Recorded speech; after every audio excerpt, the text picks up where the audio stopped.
And President Droupadi Murmu has referred 14 questions to the Supreme Court seeking clarity on the constitutional validity of judicially imposed timelines for the President and governors to act on state bills. Remember, the controversy first arose when the Tamil Nadu Governor, Ravi, delayed assent to 10 state bills, some since 2020, prompting the Tamil Nadu government to challenge his inaction in the Supreme Court. On the 8th of April, the court deemed the delay unconstitutional, setting timelines and declaring the bills assented. In other words, they've gone through.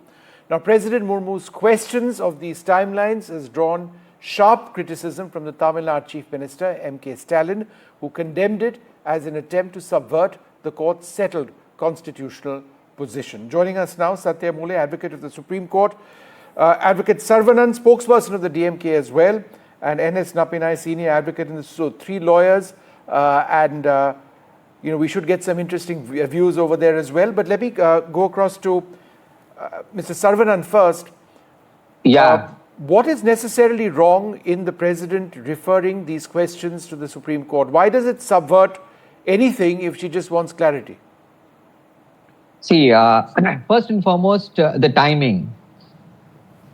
When there is a judgment which has strongly indicted the governor's action in the state of Tamil Nadu, which has given a clear-cut decision as to how the governor should act, and the Supreme Court has come up with directions when the governor was found wanting in his constitutional duties.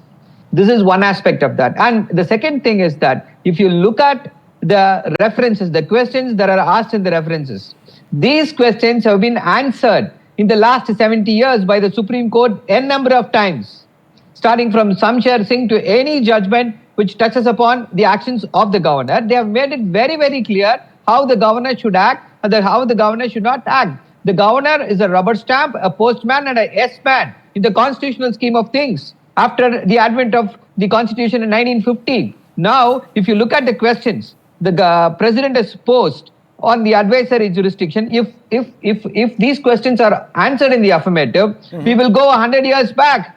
We will go to 1935, the Government of India Act, where the governors were supreme.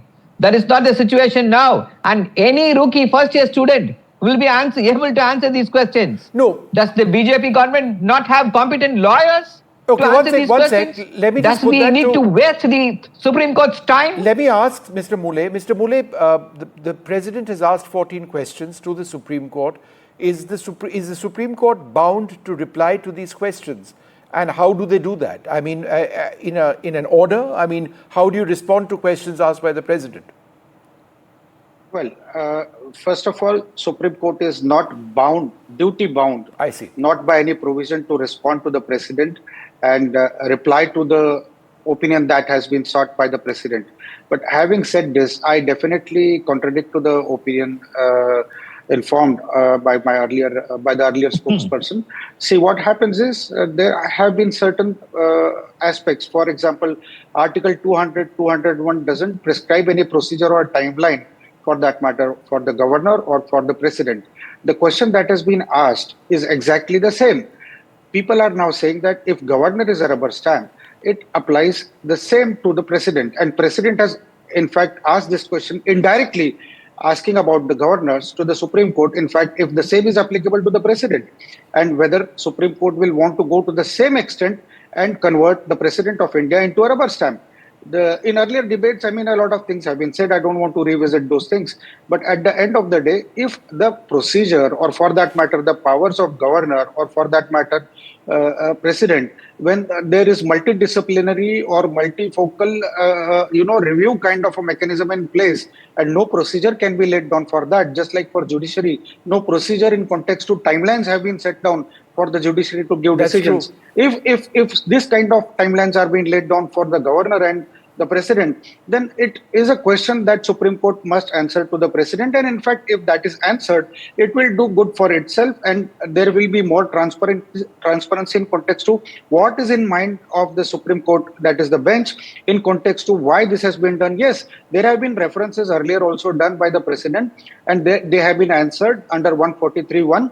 However, Supreme Court also have done very good judgments under 142. For example, no liquor shops should be opened or allowed to function within 500 meters of any highway, or for that matter, no fault divorce theory Right. has come out of 142 of Article No, 142 so of the basically you're Constitution saying of that India. an answer needs to be provided, Mr. Mule, Yes. one way or the other.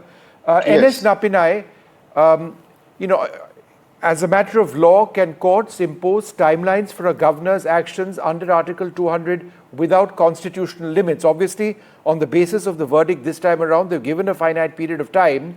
But who defines that limit? I mean, judges cannot decide arbitrarily that it's going to be 3 months, 6 months, 9 months.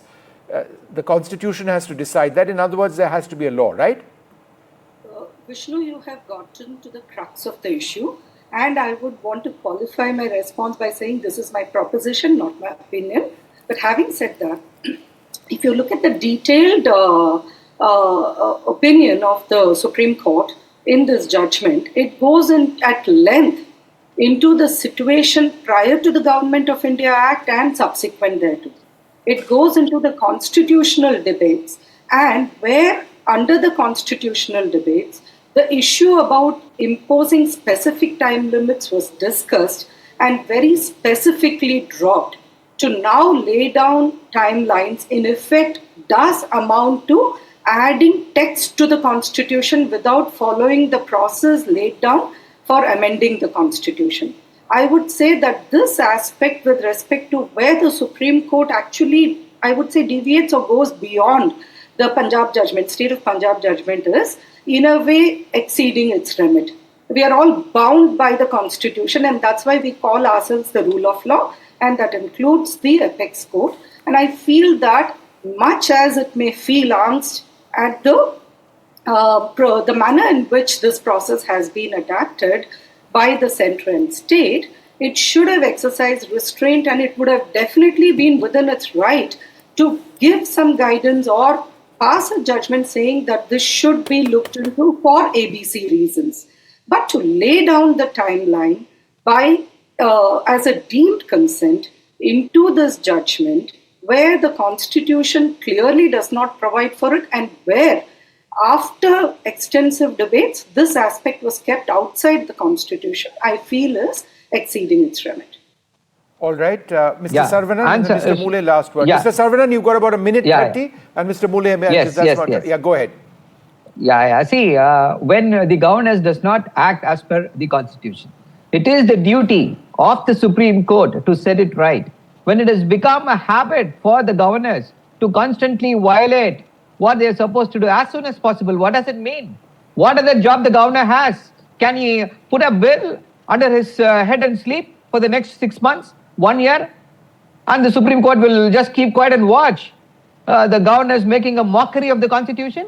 The Supreme Courts are not for that. The Supreme Courts are proactive. Whenever there is a vacuum, the Supreme Courts have always come in and filled that vacuum. And that is what they have done here. And when the Constitution was framed, the constitutional framers thought none of these charlatans would become governors. That is the reason why they did not specify a time limit. But the last 70 years of the working of the governors has made it very clear that they are not going to follow this as soon as possible.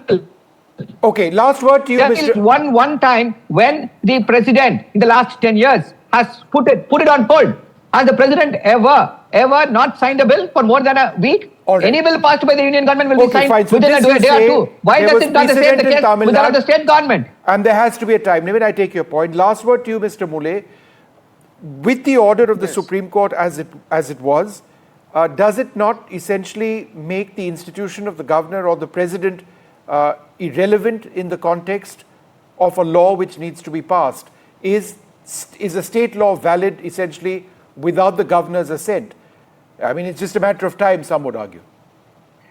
Well, that's a question that has already been answered by the Supreme Court in its recent judgment, that no assent is required of the governor, and for that matter, it is also dictating the president that it should take opinion from the Supreme Court if it is in doubt for giving any assent to any particular bill. But what is more important here is that without fire, there cannot be any smoke.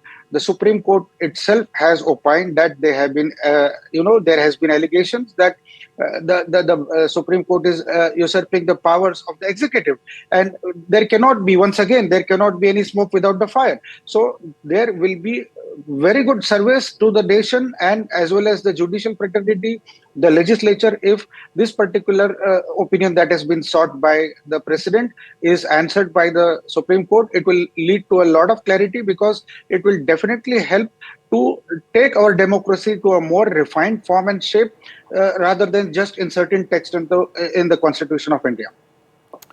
All right, I'd like to thank you all very much for joining us. Let's see if these questions do get answered. It's unclear if the court is bound to answer these questions.